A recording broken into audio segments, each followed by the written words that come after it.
शराबी पति। रेखा अपने पति राजू से बहुत परेशान थी। उसके पति को शराब पीने की लत लग चुकी थी। राजू कुछ कमाता तो था नहीं, बल्कि घर में रखे रेखा के पैसों को भी छीनकर शराब पीने में उड़ा देता था। रेखा घर घर जाकर काम करके अपने दोनों बच्चों के स्कूल की फीस के लिए जो पैसे जमा करती थी, राजू उनको भी उससे मार पीट कर छीन लेता था। एक दिन तो हद ही हो गई जब रेखा की सोने की चेन बेचकर उन पैसों की भी शराब पी गया। यह सब देख रेखा को बहुत गुस्सा आया और वह दोनों बच्चों को लेकर अपने मायके चली गई। वहाँ घर में घुसते ही भाभी का मुंह बना देख उसके पैर घर में नहीं पड़ रहे थे, लेकिन राजू से परेशान रेखा के पास मायके आने के अलावा कोई दूसरा रास्ता नहीं था। उसके मायके में भैया भाभी और पिताजी के अलावा कोई नहीं था। कुछ दिन तो रेखा ने भाभी के रूखे स्वभाव के साथ काट लिए। अब तो भाभी सीधे ताने कसने लगी।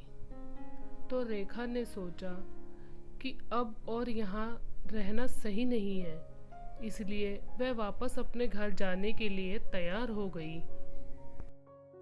तभी रेखा के पिताजी ने बोला, रेखा ये घर तेरा भी है, तू कहीं नहीं जाएगी। जिसे तेरे यहाँ रहने से परेशानी है वो इस घर से जा सकता है। अभी ये घर मेरा है और तुम्हारा भी बराबर का हिस्सा है। अगर आज तुम्हें कोई तकलीफ़ है तो हमें तुम्हारा साथ देना चाहिए, ना कि तुम्हें वापस तुम्हारे घर भेज देना चाहिए। रेखा के पिताजी अपनी बहू अन्नू से बोलते हैं, तुमसे मुझे ये उम्मीद नहीं थी बहू। जब से तुम इस घर में आई हो तब से मेरे बेटे और मैंने तुम्हें कभी किसी चीज़ की कोई तकलीफ़ नहीं दी। अगर आज इस घर की बेटी तकलीफ़ में है तो हमें उसका साथ देना चाहिए, ना कि उसे उसके हाल पर छोड़ देना चाहिए। एक बार तुम खुद को रेखा की जगह रख कर देखो, शायद तुम्हें अपनी गलती का एहसास हो। अपने ससुर जी की बात सुनने के बाद अनु थोड़ी गंभीर होकर सोचती है, तो उसे अपनी गलती का एहसास होता है। अनु अपने किए पर शर्मिंदा होती है और तब वह ससुर जी और रेखा से माफ़ी मांग लेती है। रेखा और उसके पिताजी दोनों अन्नू को माफ़ कर देते हैं। अब रेखा मायके में रहकर अपने दोनों बेटियों को पालती है और उसके साथ ही एक चाय की छोटी सी दुकान खोल लेती है।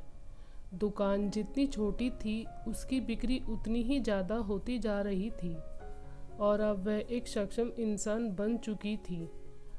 आज हर कोई उसे उसकी अच्छी चाय की वजह से जानने लगा था। वह राजू को छोड़ चुकी थी, क्योंकि राजू के साथ अगर वह रहती तो उसके साथ उसकी दोनों बेटियों पर भी बुरा असर ही पड़ता और वह अपनी दोनों बेटियों को डॉक्टर बनते ना देख पाती। इसलिए कहते हैं कि बुरी आदतें और बुरी संगति को तुरंत छोड़ देना ही सही है, नहीं तो तुम उसके चक्कर में अपनी पूरी ज़िंदगी खराब कर देते हैं, लेकिन वो जैसे का तैसा ही रहता है। आशा करती हूँ आपको ये कहानी अच्छी लगी होगी। कहानी अच्छी लगी तो लाइक शेयर कमेंट ज़रूर करें।